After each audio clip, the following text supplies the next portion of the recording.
COUNTBLANK and COUNTA are very straightforward and easy to use Excel functions and are both used to count a range of cells. The difference? COUNTBLANK is an Excel function used to count the number of empty cells in a given range, while COUNTA is a function that counts cells that are not empty. COUNTBLANK returns a count of empty cells, and there are things to remember for this function. First, cells that contain text, numbers, errors, or other cell contents are not counted by this function. Second, formulas that return empty text are considered blank and will be counted.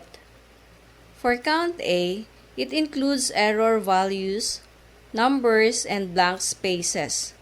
Not blank cells, but cells with empty text. Like, for example, if you entered a space in a cell, then COUNTA would include that in the count.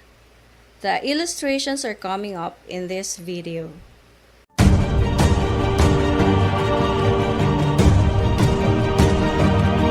COUNTBLANK and COUNTA.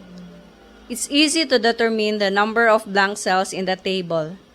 Just input the equal sign, type COUNTBLANK, and click Tab. Then, select the range of cells to perform this function. Enter, and it displays the number of blank cells. In a similar way, you can also count the number of cells that are not empty if you replace COUNTBLANK with COUNTA. Go to the range of cells, then enter, and the number of cells with content is displayed.